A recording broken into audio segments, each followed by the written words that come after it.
Morning बच्चों, अब हम आगे बढ़ने वाले हैं। देखिए क्या है, हमने यार्न्स के बारे में सीखा, फाइबर के बारे में पता लगाया, चरखे से कैसे बनता है ये भी हमने पता लगाया। अब उसके आगे स्पिनिंग भी हमने सीख लिया कि कैसे कैसे हम स्पिनिंग करते हैं। अब उसके आगे का प्रोसेस है यार्न टू फैब्रिक। पहला आता है वीविंग।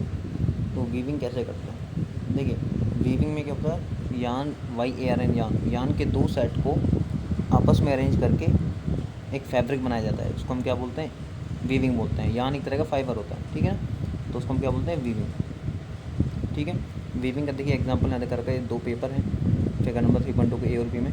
इनको पतली पतली स्ट्रिप्स में काटा और एक के ऊपर एक सेट कर दिया। इस प्रकार से पूरा का पूरा ये पैटर्न आपको D में बन के दिखाई दे रहा है। तो इसी प्रकार से वीविंग की जाती है। उसी पैटर्न से एक फैब्रिक यानी कि कपड़ा तैयार हो जाता है। ठीक है, तो वीविंग दिखा रखा है। और आगे हम बढ़ते हैं। कुछ चीज़ें हैं जैसे कि हैंडलूम। हैंडलूम का मतलब होता है हाथ से बनी हुई चीज़ों को बनाना। ठीक है, हैंडलूम में क्या होता है, हाथ से बनी हुई चीज़ों को बनाना। जो हैंडलूम के जो फैब्रिक्स होते हैं वो बहुत महंगे भी मिलते हैं। आपने देखा होगा, अगर आप मार्केट में निकलते हैं तो हैंडलूम शॉप्स वगैरह आपको लिखा हुआ मिल जाता होगा। तो ये वही हैंडलूम है। इसमें क्या करते हैं, धागों की बहुत बड़ी बड़ी एक स्ट्रेन बनाई जाती है, जैसा कि आपको डायग्राम दिखा रखा है। तो कॉम की सहायता से एक धागे को खींचा जाता है और वो धीरे धीरे धीरे धीरे प्रोसेस किया जाता है। तो एक लंबा सा एक कपड़ा में तैयार हो जाता है। ठीक है, हैंडलूम लूम जो है या तो हैंड से की जाती है या फिर मशीन से की जाती है। मशीन वाली चीज़ें सस्ती पड़ती हैं, हैंड से की जाने वाली महंगी पड़ती है। अब आता है निटिंग ना। निटिंग मतलब एक तरह से आप समझ लीजिए बुनना। आपने देखा होगा घर में जो औरतें हैं स्वेटर वगैरह बुनती हैं सर्दियों में, तो वो क्या है, एक प्रोसेस निटिंग है, उसको हम बोलते हैं निटिंग। उसमें क्या होता है, सिंगल यार्न है जिसको रोल करके रखा जाता है।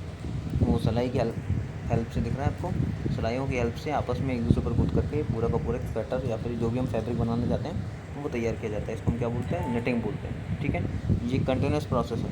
ठीक है, ये कैसा प्रोसेस है, कंटिन्यूस प्रोसेस। इसमें जो रोल है जैसे दिख रहा है, ऊन का रोल ये धीरे धीरे खुलता रहता है और निटिंग का प्रोसेस आपका होता रहता है।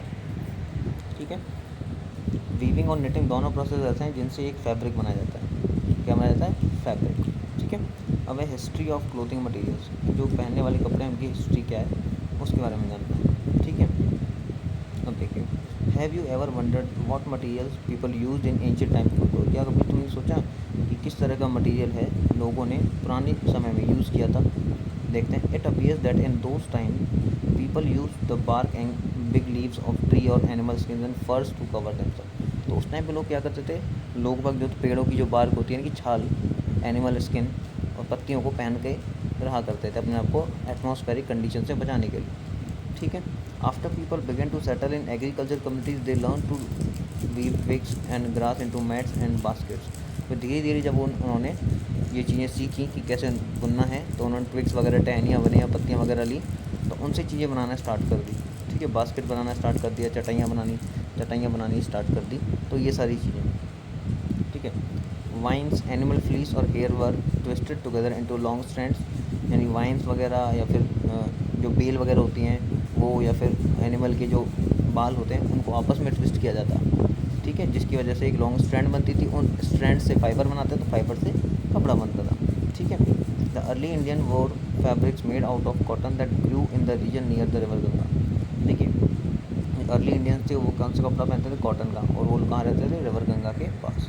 फ्लैक्स भी एक तरह का फाइबर है। जूट और फ्लैक्स दो एक फाइबर होते हैं। फ्लैक्स एक plant fibre.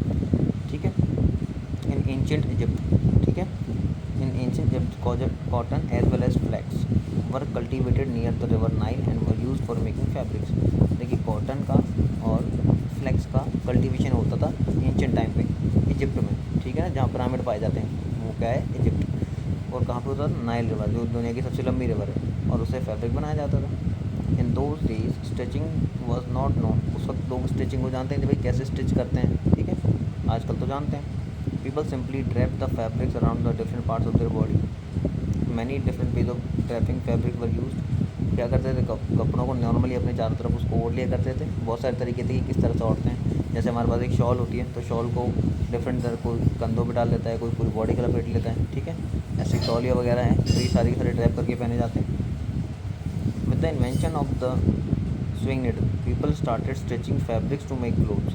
Stitches clothes have gone through many variations since this invention. फिर क्या, एक नीडल की डिस्कवरी हुई यानी सुई की। अब सुई की जब डिस्कवरी हुई तो धीरे धीरे लोगों ने कपड़ों को बुनना आसानी से सीख लिया, ठीक है। स्टिचिंग भी लोगों को आने लगी धीरे धीरे। But it is not amazing that even today sari, dhoti, lungi and turban is use as unstitched piece of fabric. लेकिन आजकल क्या है, साड़ी, धोती, ये कैसी चीज़ें हैं, ये अनस्टिच्ड हैं। स्टिच अलग चीज़ होती है, जो अनस्टिच्ड है, ये कौन कौन चीज़ें हैं, साड़ी, धोती वगैरह। Just as there is a large variety in the food eaten all around country, a large variety exists also in fabric and cloth item। जिस प्रकार से पूरे वर्ल्ड में एक लार्ज क्वांटिटी में फूड अवेलेबल है, लार्ज वैरायटी में food available है, उसी प्रकार लार्ज वैरायटी में हमारे पास कपड़े भी अवेलेबल हैं। अब देखिए वापस से छोटा सा एक रिव्यू जो है, कॉटन रोज ली, उनकी गेनिंग करी, गेनिंग मतलब उनको लपेटा किसी चीज़ पे और उसे फाइबर बना, फाइबर की स्पिनिंग करी आपस में और उससे क्या बना, यान बना। फाइबर से यान बन रहा है, ध्यान रखना, यान से फाइबर नहीं, फाइबर से यान बन रहा है, एक बड़ा धागा बना, ठीक है। फिर यान की हम या तो निटिंग कर दीजिए या वीविंग कर दीजिए, दोनों से आपको क्या मिल जाएगा, एक फैब्रिक मिल जाएगा, ठीक है। ये आपका चैप्टर हुआ और ये कुछ क्वेश्चन आंसर्स हैं, आप इसको बुक में से फाइंड आउट करने की कोशिश करें, आप देखेंगे तो सारे मिल जाएंगे छोटे छोटे, ठीक है। From which part of the plant cotton jute are obtain, ये देखिए ये भी कॉटन और जूट वाले पॉइंट में आपको मिल जाएगा। Name two item that, coconut से बनने वाली चीज़ें क्या हैं। Explain the process of making yarn from fibre, yarn को फाइबर से कैसे बनाते हैं, आपकी सारा बुक में अवेलेबल है, आप उसको ढूंढें और क्वेश्चन आंसर्स करें, उनको लर्न करें, ठीक है।